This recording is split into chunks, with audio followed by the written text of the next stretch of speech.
PT Brigit Biofarmaka Teknologi yang bergerak di bidang maklon herbal, kosmetik, minuman fungsional, dan botanikal yang berkedudukan di Sukoharjo, Jawa Tengah, merupakan calon emiten dengan kode obat. Perseroan telah membagi produknya dalam 3 kategori, yaitu produk pangan olahan, produk kosmetik, dan produk herbal. Saat ini, untuk produk pangan olahan, Perseroan telah memperoleh izin edar dari Badan Pengawas Obat dan Makanan atau BPOM dan sertifikat halal dari Majelis Ulama Indonesia atau MUI atas 131 produk maklun Perseroan. Sedangkan untuk produk kosmetik, Perseroan telah memperoleh izin edar dari Badan Pengawas Obat dan Makanan atas 277 produk maklun Perseroan. Dan untuk produk herbal, Perseroan telah memperoleh izin edar dari Badan Pengawas Obat dan Makanan dan sertifikat halal dari Majelis Ulama Indonesia atas 248 produk maklun Perseroan. Obat akan listing dengan melepas saham baru sebesar 28,33% atau sebanyak 170 juta lembar dengan harga penawaran umum antara 330 sampai dengan 350 rupiah per lembar. Dengan nilai buku saham sesuai neraca per 30 Juni tahun 2024 yang hanya sebesar Rp64, maka PBV, Price Book Value, harga penawaran umum obat mencapai antara 516% sampai dengan 548%. Wow, mantap kan? Namun, dengan laba komprehensif sepanjang 30 Juni tahun 2024 yang sebesar 12,6 miliar atau bila disetahunkan menjadi sebesar 25,3 miliar serta ekuitas sesuai dengan neraca per 30 Juni 2024 sebesar 27 miliar, maka ROE atau Return on Equity obat mencapai 92%. Wow, mantap juga kan? Obat juga akan menerbitkan waran dengan perbandingan 2 dibanding dengan 1 pada harga eksekusi Rp350. Dengan demikian, dari hasil IPO, obat akan dapat mengkolek dana retail sebanyak antara 56 sampai dengan 59,5 miliar dan dari eksekusi warannya apabila efektif akan bertambah lagi sebesar 30 miliar. Sehingga posisi investor retail akan meningkat dari 28,33% menjadi 37,23% setelah penebusan waran. Sesuai dengan prospektusnya, rencana bulan dana hasil IPO 100% akan digunakan untuk menambah modal kerja, termasuk dana yang akan diperoleh dari waran nanti. Dengan 100% tujuan bulan dana hasil IPO untuk menambah modal kerja, price book value yang wow, namun ROE juga wow. Apakah rencana IPO PT Brigit Biofarmaka Teknologi, calon emiten dengan kode obat, akan menarik dan akan mampu mengikuti jejak emiten pada papan akselerasi sepanjang tahun 2024 yang harga sahamnya melaju cukup kencang? Selamat datang di Investor Level C. Kami coba sharing aspek fundamental dari sisi yang berbeda dan dengan cara yang beda agar teman-teman bisa tetap tidur tenang meskipun banyak badai di bursa. Tonton sampai habis ya.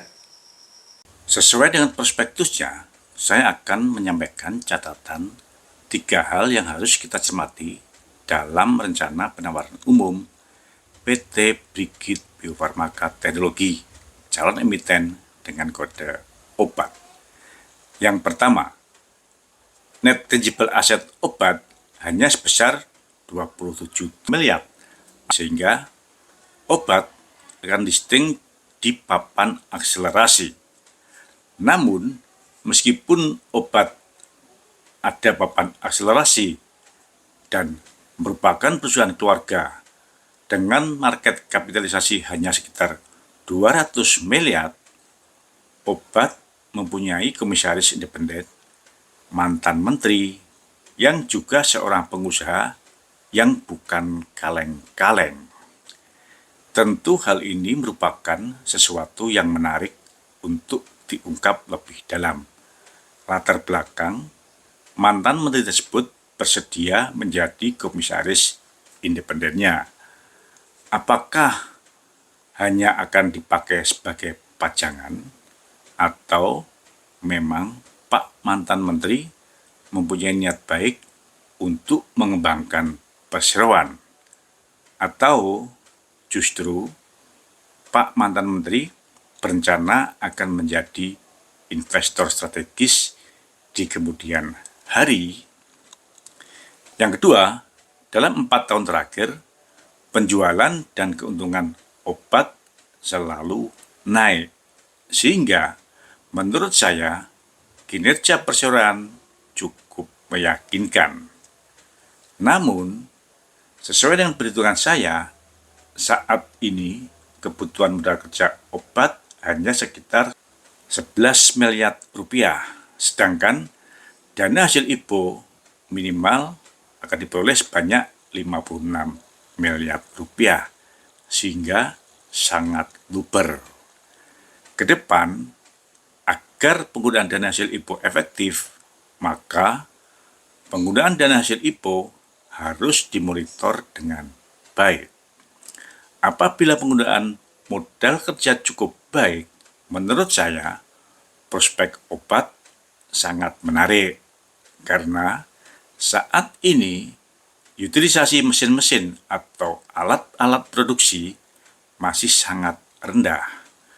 Rata-rata masih di bawah 30%. Hanya lini unit produksi kosmetik yang utilisasinya di atas 90%. Namun, hal ini disebabkan oleh karena unit produksi kosmetik ini hanya kerja dengan satu shift.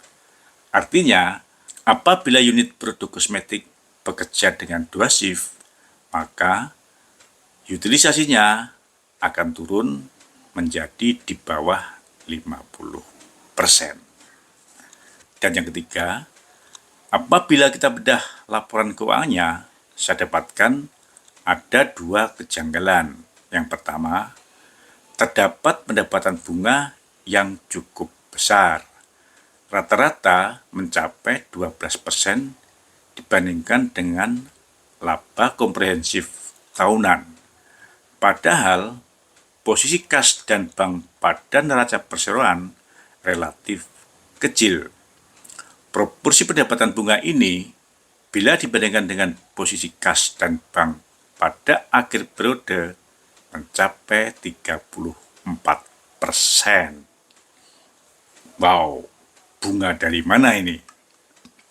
Sedangkan, bila diasumsikan bunga bank sebesar 5% per tahun, seperti pada umumnya bunga deposito, untuk dapat memperoleh bunga sesuai dengan laporan rugi dan laba obat, diperlukan dana rata-rata sebesar 31 miliar atau 60% dibanding dengan aset perseroan saat ini.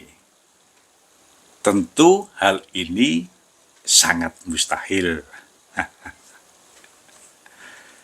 Yang kedua, perseroan juga salah dalam menghitung beban pokok penjualan atau BPP, mengingat terjadi kesalahan dalam memindahkan posisi stok pada akhir periode tahun 2023 menjadi stok di awal periode laporan tahun 2024.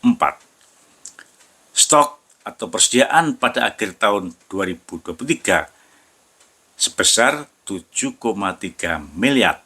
Namun, saat dipindahkan pada awal tahun 2024 menjadi hanya sebesar 5,9 miliar. Akibatnya, seakan-akan penggunaan bahan baku lebih kecil. Akibat dari dua kejanggalan tersebut, laba komprehensif obat setiap tahun akan mengalami koreksi antara 5% sampai dengan 29%. Dengan koreksi terbesar pada laporan keuangan tahun 2024. Meskipun setelah koreksi tingkat keuntungan obat masih cukup baik, namun menurut saya laporan keuangan PT Brigit Bio Farmaka Teknologi calon emiten dengan kode obat perlu dicermati lagi. Dengan catatan atas kelebihan dan kekurangan di atas, menurut saya, IPO PT Brigit Bio Farmaka Teknologi calon emiten dengan kode obat masih cukup menarik. Menurut teman-teman bagaimana? Kasih komen ya.